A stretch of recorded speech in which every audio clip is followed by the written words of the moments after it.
ನಮಸ್ಕಾರ ಸ್ನೇಹಿತರೆ, ನಮ್ಮ ಚಾನೆಲ್ಗೆ ನಿಮಗೆಲ್ಲರಿಗೂ ಹೃತ್ಪೂರ್ವಕ ಸ್ವಾಗತ. ಇಂದು ನಾವು ಕರ್ನಾಟಕದ ಹೆಮ್ಮೆ, ಭಾರತದ ಅತ್ಯಂತ ಅದ್ಭುತ ಐತಿಹಾಸಿಕ ತಾಣಗಳಲ್ಲಿ ಒಂದಾದ ಹಂಪಿಯ ರೋಚಕ ಇತಿಹಾಸವನ್ನು ತಿಳಿದುಕೊಳ್ಳಲಿದ್ದೇವೆ.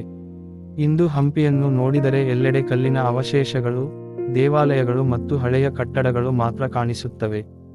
ಆದರೆ ಸುಮಾರು 500 ವರ್ಷಗಳ ಹಿಂದೆ ಇದೇ ಹಂಪಿ ವಿಶ್ವದ ಅತ್ಯಂತ ಶ್ರೀಮಂತ, ಸುಂದರ ಮತ್ತು ವೈಭವಶಾಲಿ ನಗರಗಳಲ್ಲಿ ಒಂದಾಗಿತ್ತು.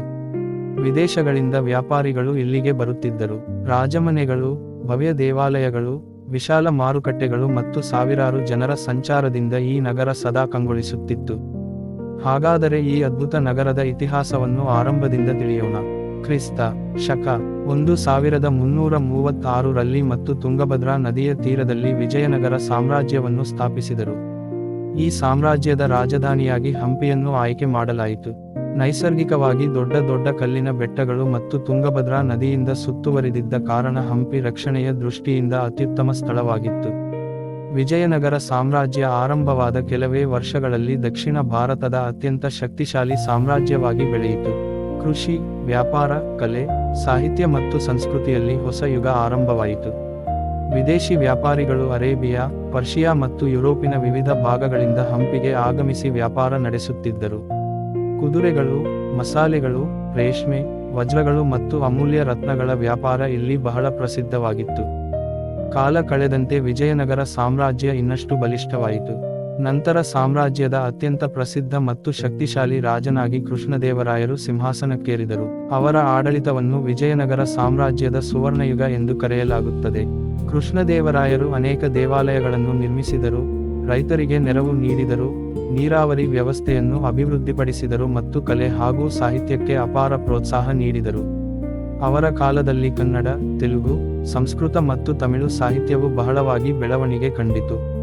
ಆ ಕಾಲದಲ್ಲಿ ಹಂಪಿಯ ವೈಭವವನ್ನು ಕಂಡ ವಿದೇಶಿ ಪ್ರವಾಸಿಗರು ತಮ್ಮ ಬರಹಗಳಲ್ಲಿ ಈ ನಗರವನ್ನು ವಿಶ್ವದ ಅತ್ಯಂತ ಶ್ರೀಮಂತ ನಗರಗಳಲ್ಲಿ ಒಂದೆಂದು ವರ್ಣಿಸಿದ್ದಾರೆ. ನಗರದ ವಿಶಾಲ ರಸ್ತೆಗಳು, ಭವ್ಯ ಅರಮನೆಗಳು, ಎತ್ತರದ ಗೋಪುರಗಳು ಮತ್ತು ಜನಸಂದಣಿಯಿಂದ ತುಂಬಿದ್ದ ಮಾರುಕಟ್ಟೆಗಳು ಎಲ್ಲರನ್ನೂ ಆಶ್ಚರ್ಯಗೊಳಿಸುತ್ತಿದ್ದವು. ಹಂಪಿಯ ಪ್ರಮುಖ ಆಕರ್ಷಣೆಗಳಲ್ಲಿ ಅತ್ಯಂತ ಪ್ರಸಿದ್ಧವಾಗಿದೆ. ಇಂದಿಗೂ ಸಾವಿರಾರು ಭಕ್ತರು ಈ ದೇವಾಲಯಕ್ಕೆ ಭೇಟಿ ನೀಡುತ್ತಾರೆ.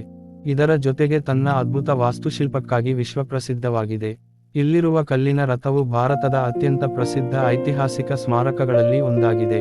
ಕಮಲ ಮಹಲ್, ಆನೆ ಶಾಲೆ, ರಾಣಿಯ ಸ್ನಾನಗೃಹ ಮತ್ತು ಅರಮನೆಗಳ ಅವಶೇಷಗಳು ವಿಜಯನಗರದ ಶಿಲ್ಪಕಲೆಯ ಶ್ರೇಷ್ಠತೆಯನ್ನು ಇಂದಿಗೂ ತೋರಿಸುತ್ತವೆ.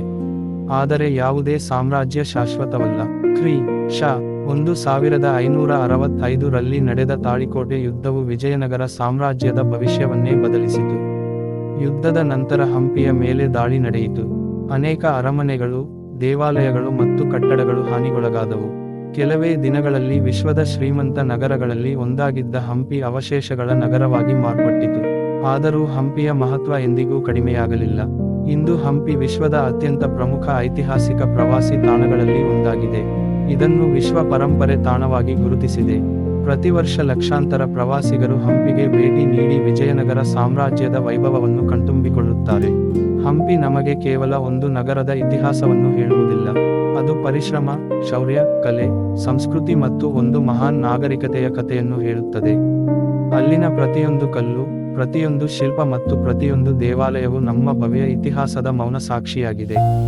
ಈ ವಿಡಿಯೋ ನಿಮಗೆ ಇಷ್ಟವಾದರೆ ಲೈಕ್ ಮಾಡಿ, ನಿಮ್ಮ ಸ್ನೇಹಿತರೊಂದಿಗೆ ಹಂಚಿಕೊಳ್ಳಿ ಮತ್ತು ಇಂತಹ ಇತಿಹಾಸ ಹಾಗೂ ಸರ್ಕಾರಿ ಮಾಹಿತಿಯ ವಿಡಿಯೋಗಳಿಗಾಗಿ ನಮ್ಮ ಚಾನೆಲ್ ಅನ್ನು ಸಬ್ಸ್ಕ್ರೈಬ್ ಮಾಡಿ.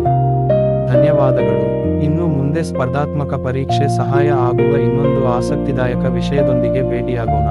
ದಯವಿಟ್ಟು ಸಬ್ಸ್ಕ್ರೈಬ್ ಮಾಡಿ.